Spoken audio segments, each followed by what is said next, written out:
Les Noirs sont majoritaires dans un pays, ils sont dominés. Ils sont minoritaires dans un pays, ils sont dominés. C'est-à-dire, peu importe le taux de représentativité, il n'y a pas la pensée de la puissance. Vous voyez l'affaire? Je suis allé manger une fois chez un Chinois. Et en discutant avec ce Chinois, qui était quelqu'un de vieux, hein, il me dit, je lui dis, mais c'est quand même surprenant que les Chinois ne cherchent pas à être plus présents dans les grands médias français. Et il m'explique qu'en fait, les Chinois ne cherchent pas à être présents dans les grands médias français, parce que si un Chinois est à la télévision, il faut qu'il parle chinois et qu'il dise aux Chinois ce qui se passe en Chine.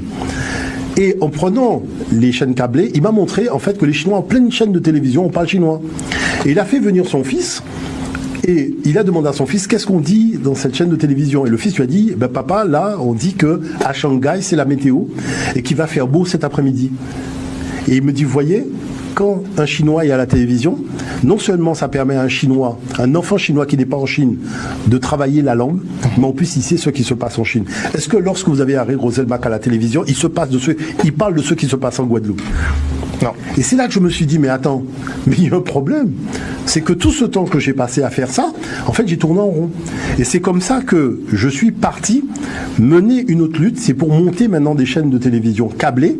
Et 3A Télé-Sud, Africa 24, Canal 3 Monde, toutes ces chaînes de télévision que vous avez encore aujourd'hui, ce sont des chaînes dans lesquelles vous voyez vu que j'ai eu l'occasion de travailler, même des fois en animateur, mais j'ai participé au montage, à la création, au soutien, voilà, défendre tout simplement parce que dans ces chaînes de télévision-là, on parle de nous.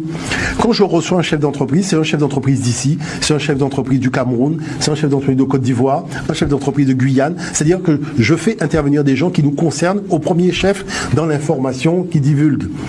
Alors après, est-ce qu'on fait les choses pour faire plaisir aux autres ou est-ce qu'on fait les choses parce que c'est important de les faire, parce que nous avons besoin aussi d'exister sur le terrain de la communication pour parler de nous, pas des autres.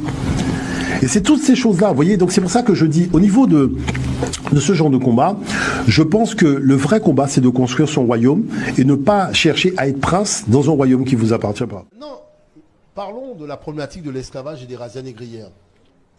Si vous prenez le premier homme qui remonte pratiquement à 400 000 ans, et dans ces 400 000 ans, vous mettez l'expérience des razzias négrières et de l'esclavage, qui est de l'ordre de 500 ans.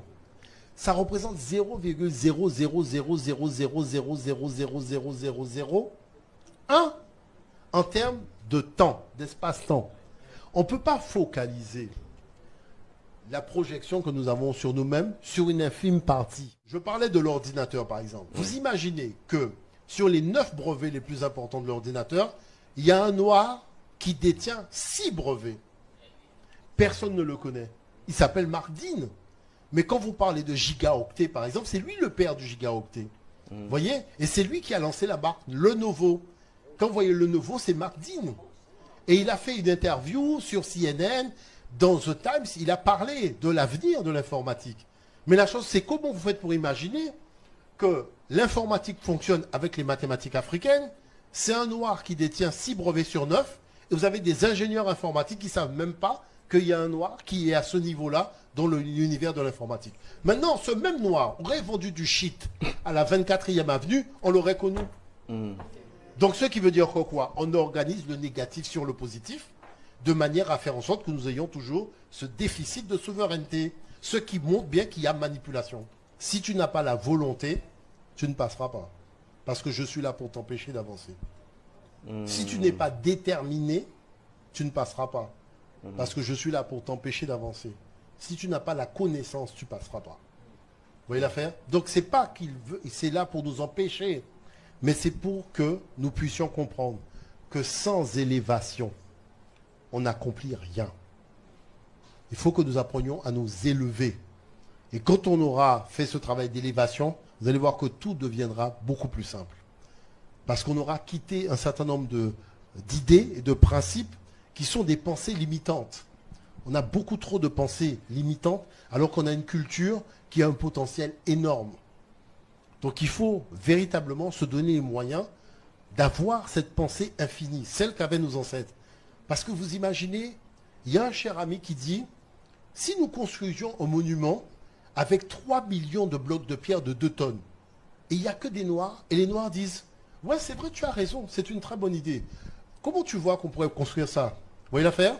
Maintenant, tu dis, si on construisait une case avec 20 briques de 10 cm, mais à combien on va acheter les briques? Vous voyez l'affaire? C'est-à-dire une petite case avec 20 briques de 10 cm, ça pose un problème. Alors que les ancêtres ont construit un monument avec 2 millions, 3 millions de blocs de pierre de 2 tonnes. Donc ce qui montre bien que c'est la technique du verre à moitié vide, à moitié plein. Quand tu vois le verre à moitié vide, tu vois que les difficultés. Mais quand tu vois le verre à moitié plein, tu vois que la fin de l'œuvre, l'aboutissement de l'œuvre. Eh bien, je dis que il serait peut-être temps que nous apprenions à voir le verre à moitié plein. Ça change tout. Que dans nos subconscients, dans nos imaginaires, nous avons les images de l'autre, pas nos images.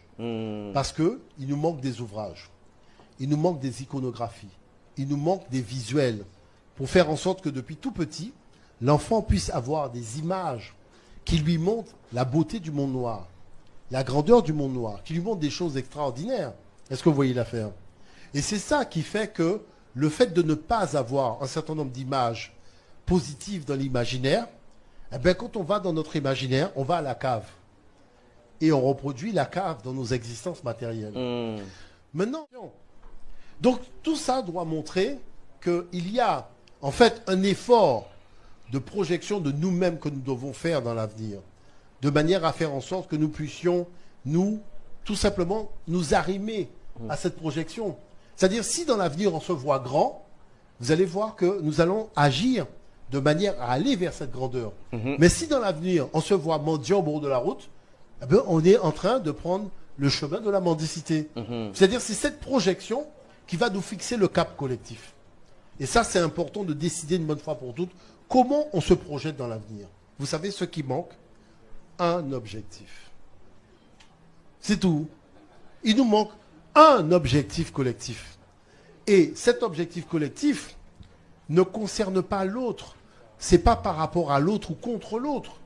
Nous devons faire pour les jeunes générations. Vous voyez ce que je veux dire par là? C'est-à-dire pour dire, nos arrières avaient fait une pyramide, nos parents ont fait une autre pyramide, la voilà.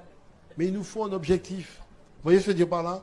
Il nous faut un objectif, mes chers amis. Il faut cet objectif. Parce que quand on aura tous intégré cet objectif, on pourra faire des t-shirts avec cet objectif pour ne pas oublier. On va mettre les boucles d'oreilles en nous rappelant l'objectif.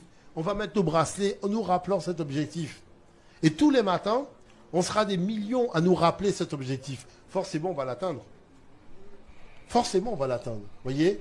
Donc, c'est ça les problématiques de fond. Les histoires d'être rancunier, on n'a pas le temps. Les histoires de se plaindre parce que le blanc, on n'a pas le temps. Vous voyez l'affaire? La chose, c'est que nous avons à faire sans nous préoccuper de l'autre. Il faut se fixer des objectifs et des agendas. Et la problématique de fond, c'est que nous avons un déficit d'objectifs et d'agendas. Et ça, je le dis depuis très longtemps. Je participe à beaucoup de réunions dans le monde noir, mais il n'y a pas d'objectif, il n'y a pas d'agenda pour atteindre ces objectifs. Vous voyez, on dit qu'on veut, mais il faut se fixer des agendas. Moi, je vois, à l'époque de Martin Luther King, les Noirs ont dit on ne monte pas dans le bus. Ils sont restés plus d'1 an à ne pas monter dans le bus. Et c'est ce qui a fait qu'ils ont pu gagner les droits civiques. Mais le problème, c'est pourquoi pendant 1 an, c'est pas assis pour faire des bus. Parce qu'on fait une émission qui s'appelle Pump My Ride, on découpe des voitures à la scie, on les soude, on met des télévisions dedans avec des salles de bain et des baignoires. Faire notre marque. Hein? Vrai, Et pourquoi on ne fait pas notre marque de bus avec un son rap à l'intérieur, hein, pour pouvoir être dans ton bus et écouter ton rap tranquillement? Pourquoi tu attends que l'autre t'autorise à monter dans son bus pour monter dans une voiture? Pourquoi toi-même tu fais pas ton bus? C'est ça le problème du monde noir. C'est qu'il attend son salut de l'autre. Et tout autant qu'il dit, oui, je paye mon ticket, je veux monter où je veux dans le bus, tu m'empêches de monter, je ne monte pas dans ton bus.